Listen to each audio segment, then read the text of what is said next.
What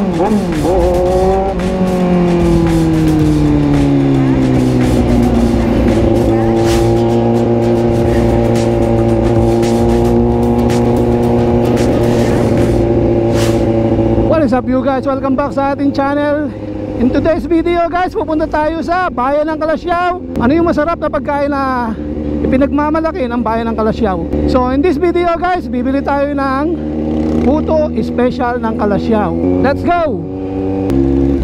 Guys, pag napunta kasi kayo sa bayan ng Calasiao, kung halimbawa taga Maynila kayo or kalapit na probinsya guys, hindi kumpleto ang pasyal nyo sa bayan ng Calasiao kung hindi kayo bibili ng pasalubong. Guys, isa to sa pinagmamalaki ng Calasiao, puto espesyal.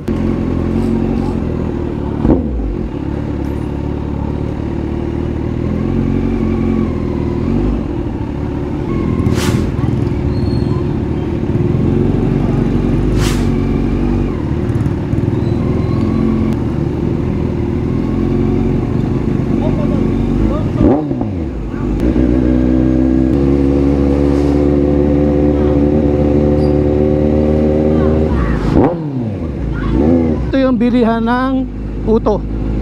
So samahan nyo ako, bili tayo ng puto rito.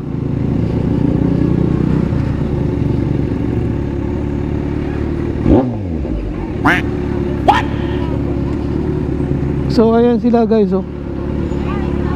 buo yan, buong bilihan ng puto. So baba tayo guys, tanong tayo kung magkano yung puto nila.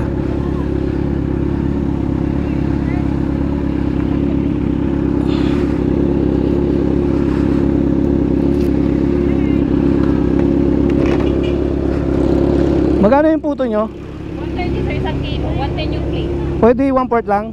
Pwede sa 1/4 nitong cheese at 1/4 ng ube.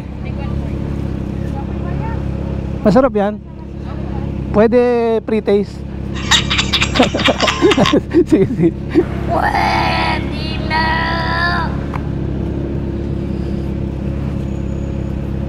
Bukod sa puto, ano pa yung mga nyo? Meron kayong ube, halaya?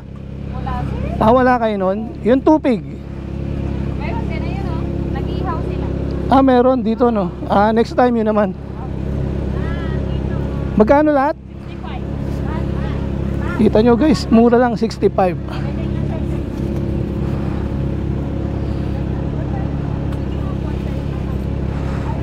Eto, shoutout sa'yo Eto guys, nakabili tayo ng puto Calasiao. Napakasarap nito guys, napakasarap. Tikman nyo minsan pag napasyal kayo dito sa Calasiao. Again guys, dito lang yan sa Calasiao. Ayun yung simbahan, para hindi kayo maligaw. Yun yung landmark. Yan yung St. Peter Church. Tapos yung tapat mismo, marami na yan dito.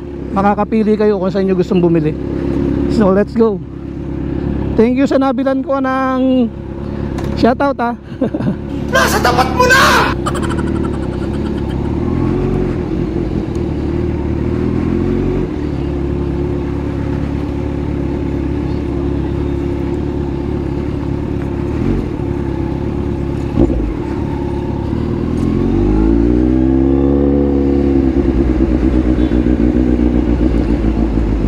So ayan guys, tikman nyo yung puto Calasiao at siguradong mapapawaw kayo sa sarap.